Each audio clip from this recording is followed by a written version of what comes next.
so you could all see the show in its glory before it gets taken down.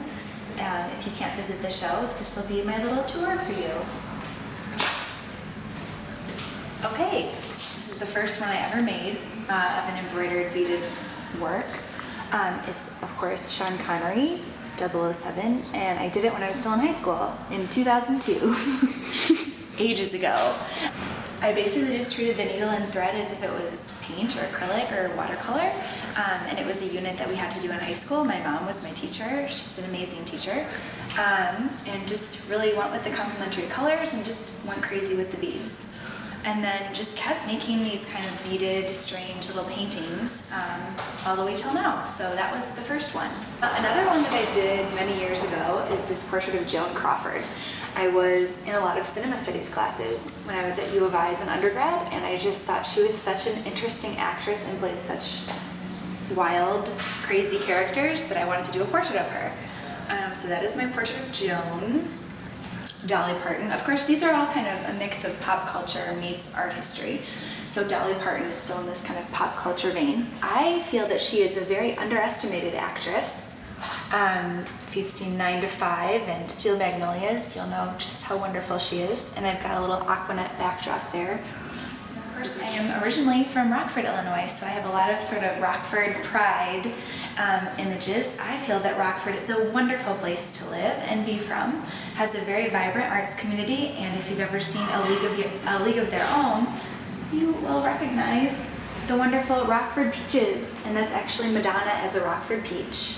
So very proud of that feminist heritage for my city. And skipping over here, if you're familiar with Rockford, you also know the wonderful Beefaroo. So this is kind of my pop art homage to Beefaroo. I did another work of Beefaroo back in 2005, and someone bought it. So this is part 2. Let's see. Now to get back to the kind of art history images. This one is actually based on a painting by the artist Gabriel Motor. She was a collaborator with Wassily Kandinsky before he kind of took off. He actually stole a lot of her techniques. The kind of childlike qualities, the stained glass like kind of approach to painting, and this is her looking out a window at birds while she's eating breakfast. So I love her work and I wanted to do a little tribute to her.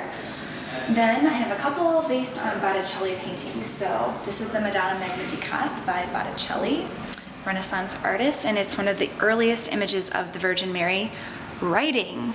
So yes, lots of feminist themes in my work, and it's definitely on purpose. To kind of go along with the Altarpiece Renaissance theme, this is one of my favorite images I did. It is St. Lucie, right over here. St. Lucie, if you don't know your religious history, is the patron saint of blindness and vision.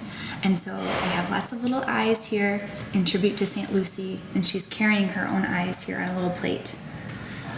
So that's what that one's all about. And then this one is based on an altarpiece by Andrea Mantegna. I feel he is very underestimated as an artist. He's one of my favorite Renaissance artists. And just, yeah, a little altarpiece by him that I've redone here.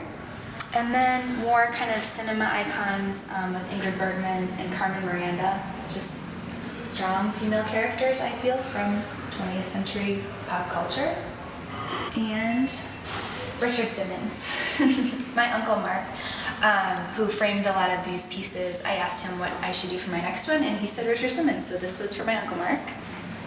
This went to the oldies, used to be my jam. That's how I got in shape for running track at U of I.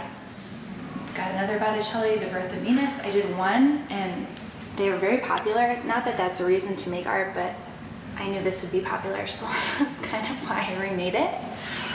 And one of the most recent ones, I love Wes Anderson. I love his cinematography. I love the images in his work and the artistry of his films.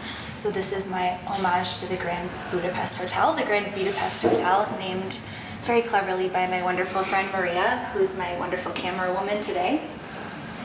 And that does it. So thanks for stopping by my pop-up show, and I will see you guys next time.